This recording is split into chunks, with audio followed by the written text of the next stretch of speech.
ದೇವೇಗೌಡರ ಕುಟುಂಬದ ವಿರುದ್ಧ ಡಾಕ್ಟರ್ ಕೆ ಸುಧಾಕರ್ ಅವರು ಟ್ವೀಟ್ ಮಾಡಿದ್ದಾರೆ. ಚಿಕ್ಕಬಳ್ಳಾಪುರದ ಕಾಂಗ್ರೆಸ್ನ ಶಾಸಕರು ಡಾಕ್ಟರ್ ಕೆ ಸುಧಾಕರ್ ಅವರು ಎಚ್.ಡಿ. ದೇವೇಗೌಡರ ಕುಟುಂಬದ ವಿರುದ್ಧ ಮತ್ತೊಮ್ಮೆ ವಾಗ್ದಾಳಿ ನಡೆಸಿದ್ದಾರೆ. ಕೆಲವು ದಿನಗಳ ಹಿಂದೆ ಅವರು ಮುಖ್ಯಮಂತ್ರಿ ಎಚ್.ಡಿ. ಕುಮಾರಸ್ವಾಮಿ ಅವರ ವಿರುದ್ಧ ಅಸಮಾಧಾನ ಹೊರಹಾಕಿದ್ರು. ನ್ಯಾಷನಲ್ ಕಾಂಗ್ರೆಸ್ ಪಕ್ಷದ ನಾಯಕ ಶರದ್ ಪವಾರ್ ಅವರ ವಿಚಾರ ಮುಂದಿಟ್ಕೊಂಡು ದೇವೇಗೌಡರ ಕುಟುಂಬದ ಬಗ್ಗೆ ಡಾಕ್ಟರ್ ಕೆ ಸುಧಾಕರ್ ಟ್ವೀಟ್ ಮಾಡಿದ್ದಾರೆ.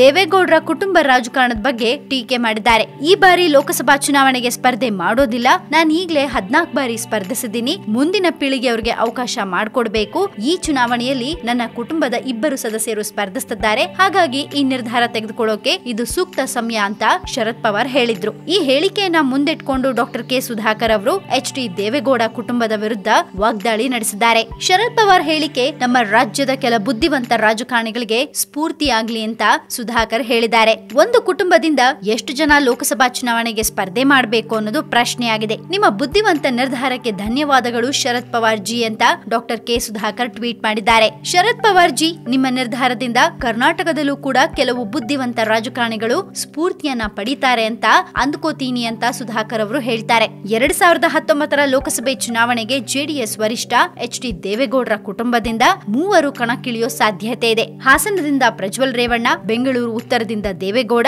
ಮಂಡ್ಯದಿಂದ ನಿಖಿಲ್ ಕುಮಾರಸ್ವಾಮಿ ಅವರು ಕಣಕ್ಕಿಳಿಯಲಿದ್ದಾರೆ. ಕೆಲವು ದಿನಗಳ ಹಿಂದೆ ಮುಖ್ಯಮಂತ್ರಿ ಎಚ್.ಡಿ. ಕುಮಾರಸ್ವಾಮಿ ಅವರ ವಿರುದ್ಧ ಡಾಕ್ಟರ್ ಸುಧಾಕರ್ ಅವರು ವಾಗ್ದಾಳಿ ನಡೆಸಿದ್ರು. ನನಗೆ ನಿಗಮ ಮಂಡಳಿ ಅಧ್ಯಕ್ಷ ಹುದ್ದೆ ತಪ್ಪೋಕೆ ಮುಖ್ಯಮಂತ್ರಿ ಕುಮಾರಸ್ವಾಮಿನೇ ನೇರ ಕಾರಣ. ಪುಟ್ಗೋಸಿ ನಿಗಮ ಮಂಡಳಿ ಯಾರಿಗ್ ಬೇಕು? ನನಗೆ ಜನರ ಬೆಂಬಲ ಸಿಕ್ಕಿದೆ ಅಂತ ಸುಧಾಕರ್ ಅವರು ಹೇಳಿದ್ರು. ಈಗ ದೇವೇಗೌಡರ ಕುಟುಂಬದ ವಿರುದ್ಧ ಕೂಡ ಕೆ ಸುಧಾಕರ್ ಅವರು ಕಿಡಿಕಾರ್ತಿದ್ದಾರೆ. ಈಗ ದೇವೇಗೌಡರು ಸುಧಾಕರ್ ಅವರ ಈ ಮಾತಿಗೆ ಯಾವ ರೀತಿ ಪ್ರತಿಕ್ರಿಯೆ ಕೊಡ್ತಾರೆ ಅನ್ನೋದು ಕಾದ್ ನೋಡ್ಬೇಕು.